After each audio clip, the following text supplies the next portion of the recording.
What's going on, everybody?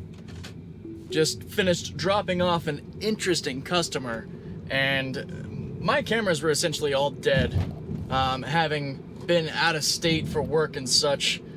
So unfortunately, it's a conversation that I didn't catch, which would have been probably quite entertaining for a lot of you. So what I'm going to do is something a little different. I'm going to sort of give you the Cliff Notes version. I've taken some notes about what was said. This was basically an impromptu debate of sorts. Though some of you might agree with the type of individual I was talking to, it's not much of a debate because they're sort of in a pretentious place of I am right about everything, so to speak. It'll make more sense when I describe the individual, but I'm heading to a supercharger now to fill up. We're going to arrive at about 11%, and I figured we'd just go ahead and have a little talk, right? Have a little talk. The main microphone might die. I tried to charge it up as much as I could on the way over here and swapped out the batteries and such, so if the audio gets a little wonky, I apologize. But anyway, I arrived down near the border, Otay Lakes area, picking up a customer. Quite a hefty trip, about a $45 trip, all the way up to Encinitas. About a good 30-minute drive. And this is the type of person, just as a little profile on them, they are very wealthy, own a dealership, a Stellantis dealership, had just finished having a bit of a party in Cabo with family as we come through this roundabout. Bird flying up. Very good. So, picked up him, his wife, and his little girl, and they were just driving around. We're heading back to Encinitas. And I get an idea for this person's personality as the drive goes on, the conversation goes on. If you follow me for a while, you know that I'm organic. I don't try to start anything or, sell the product, so to speak. But he notices the yoke and gets curious about it, and I let him know no, it's not standard. This individual is currently an owner of an e-tron GT, a Lexus LFA, a high-end Audi SUV, and another vehicle in the garage I didn't see when I dropped them off. But definitely up there in wealth and status, and very opinionated, even when most of those opinions are incorrect. Our conversation transitions to a little bit of FSD, not enough to really worry too much about missing, except for his comment after I told him I was a beta tester. He said, and this is pretty much a quote, that he had to get rid of his Tesla because it was too good, because he would have his emails done by the time he got to work. I have a massive internal facepalm at this because, I'm not surprised. It's the typical abuse of autopilot to think that it's something that's already ready and you can do whatever you want with it, which is dumb and irresponsible. But his way of setting that up would later identify that it's sort of a hedging of words, as he very clearly has a bias against not necessarily just Tesla, but the EV transition in a big way. Because his following statement after that was that he didn't like how inaccurate the range rating is on these. That the actual calculated range is not what it should be. And I, tried just some simple explanation that, it depends on, your driving habits, the amount of weight in the vehicle, and there will be some change. The EPA estimations are never really what you're going to get real world. That's pretty common knowledge. And I could sense a little bit of irritation at this, and he's like, no, I'm talking about the car itself and what it's calculating. I was like, yeah, well, it recalibrates to your driving. And then he says that he doesn't get the range he's expecting at 80, 85 miles an hour. And me being the blunt person I am, I just said, well, that's your problem. That's physics. That's drag. That's going to happen. And he wanted to counter that with saying that the hybrids he sells are accurate with their ranges. I then countered saying, well, it's a lot easier to be accurate with that little of range. When you have a 20 to 40 mile range battery, there's a lot less margin for error compared to 200-300 mile ranges. And at this, he basically, it's probably him. No. At this, he started to hedge even more, saying, well, look, I'm a believer. I sell these things. I drive, an e-tron GT, and gave my dad a Porsche Taycan Turbo, who he did say, that vehicle is getting lemon lawed, which that's unfortunate.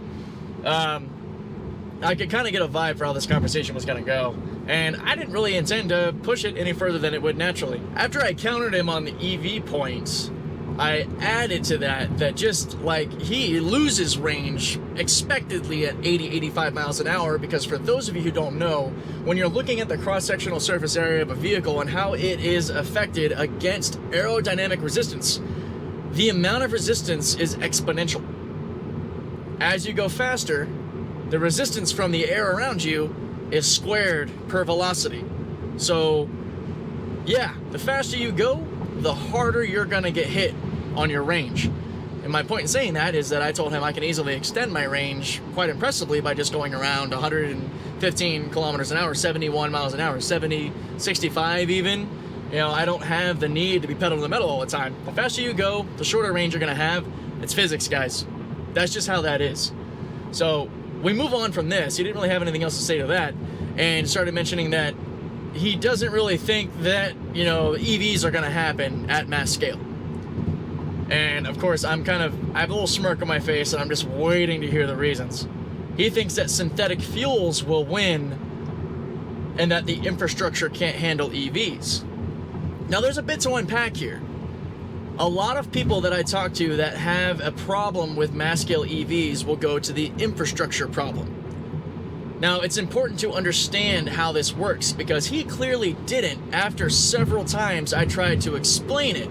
I think he had in his mind too much that I was just a Tesla fanboy or fanatic. It's reasonably understandable to expect that somebody of his status, when coming into an Uber ride, would probably just think that I'm just a blue-collar Uber driver who doesn't know much.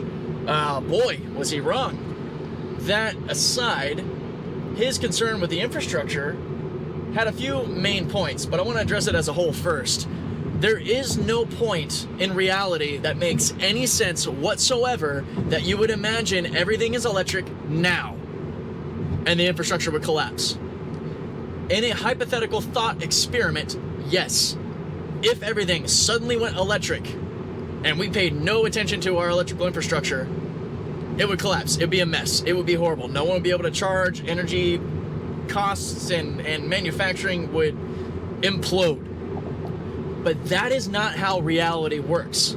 If you pay very special attention to the last 10 years even that Tesla's been doing this, because they started building their supercharging network, they are growing in tandem with, and that is important, in tandem with the supercharging network. There are some outside concerns around the fact that Ford and GM are joining Tesla's charging network, and oh man, congestion. Frankly, Ford and GM are not making anywhere near enough cars to do any more congesting than Tesla is doing to us themselves. And even with that, with the rate of expansion, I can speak on my own anecdotal reference that I never have an issue finding a charger and plugging in. I'm never waiting. In 2019 and 2020, oh yeah, sometimes I'd be waiting behind 10, 15 cars. I don't anymore. And I'm always on the road. I do know when to avoid some of the busier peaks and such and where to go, but even so, it's foolish to think that somehow overnight we're going to suddenly not have enough chargers. Even though Tesla is improving their manufacturing and expanding faster and faster. And the funny thing is, when you're talking to an individual like this, and some folks you guys might have been talking to in the past, or that you encounter in a day-to-day, is when you are laying down these facts, all they hear is la la la Tesla fanboy, la la la, and they're not actually listening to the realism of it. So that's one of the biggest reasons I wanted to have this conversation. And I try to explain on several instances that the infrastructure is growing with electrification. And by the time we got to a point where any synthetic fuels are at mass scale, we'll have already expanded our electrical infrastructure. Everyone's already going to be in EVs, or at least the majority of, and we're going to have expanded solar, wind, and battery storage to a degree that we're going to be approaching the energy of superabundance. You know, the time of superabundance of energy. It's a path that we're already following. Infrastructure is growing alongside or in tandem with electrification of transportation. That is the biggest point for that topic, for that concern. It is not going to just short out the system, because the system is growing with it. I'm really beating a dead horse here, because that is not getting through to people. Or at least it's not talked about enough. And that leads into a point that he had in dealing with his customers about the cost of EVs being too high. I basically dismantled that by talking about the typical economies of scale and thinking about more and rights laws that, you know, as you increase production and scale, the costs come down, costs of goods sold, cost to the consumer. And he was hand wavy on a lot of this stuff. I don't think he was ready for me to be so prepared.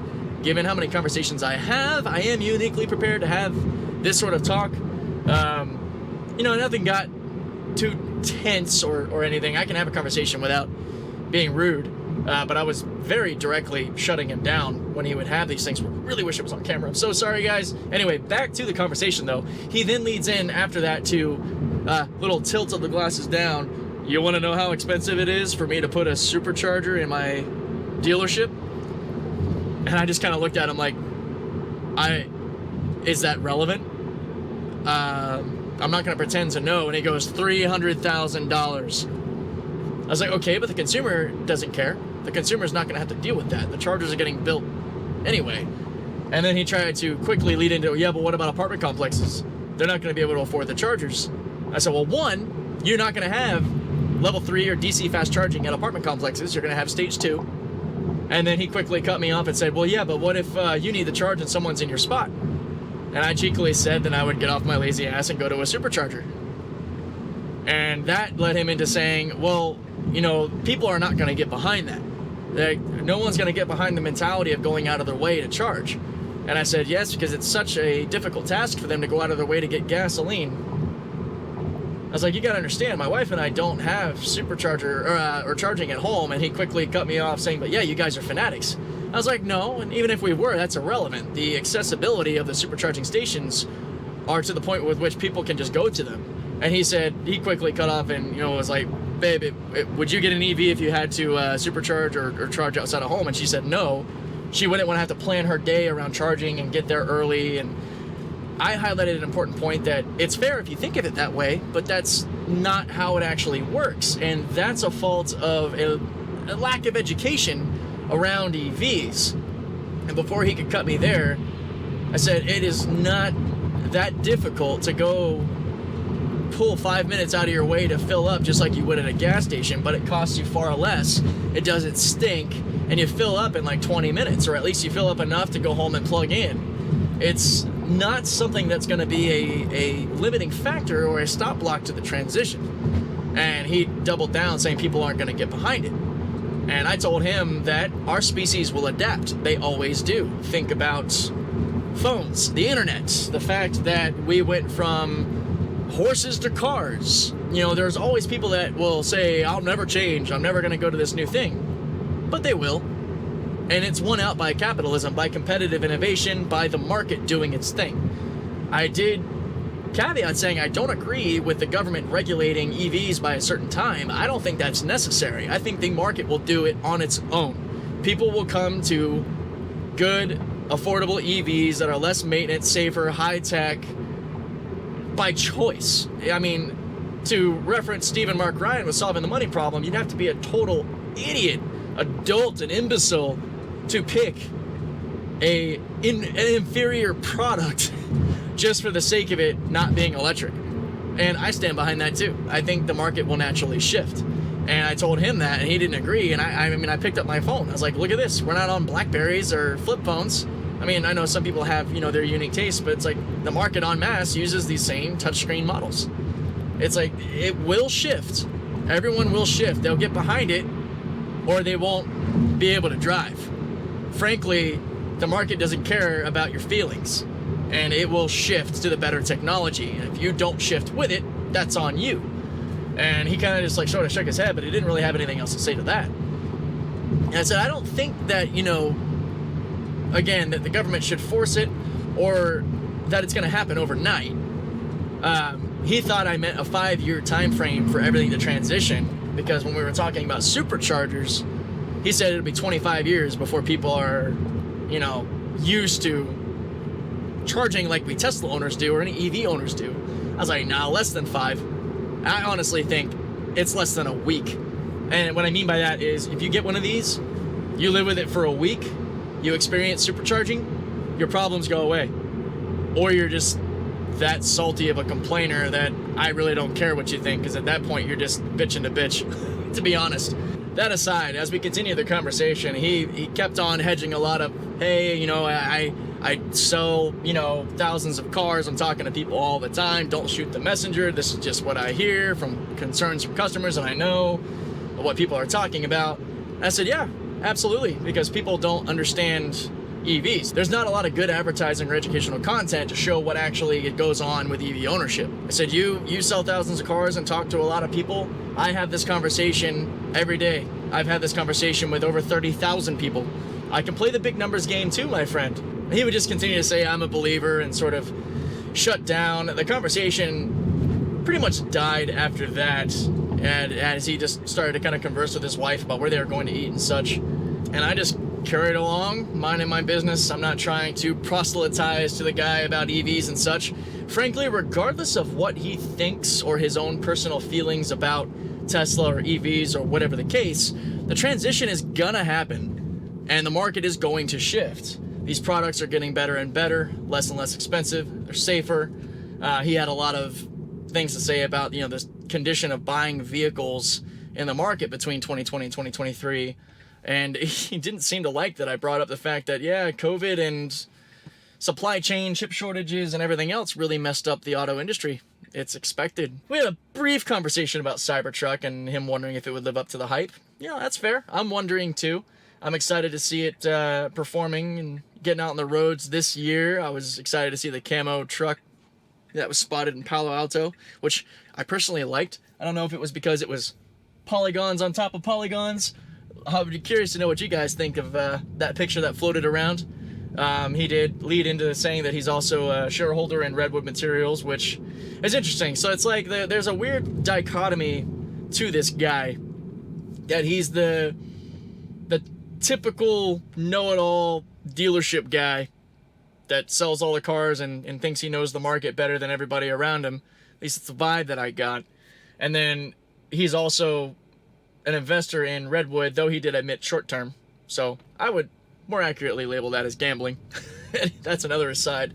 I'm not trying to pick on this guy too much, but when it comes to someone who's being pretentious and pedantic, I tend to fight back, you know, with an intelligent professional level of being a jerk in my own way.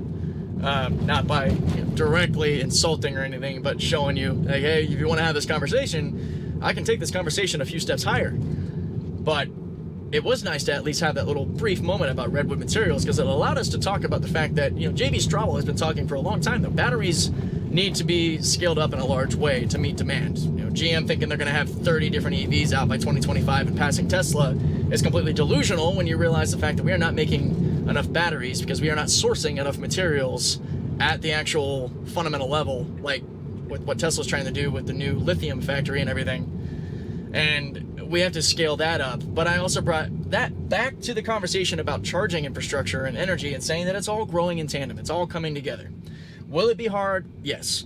Can we get complacent? No. Will it happen? Will we transition? Absolutely. No doubt in my mind.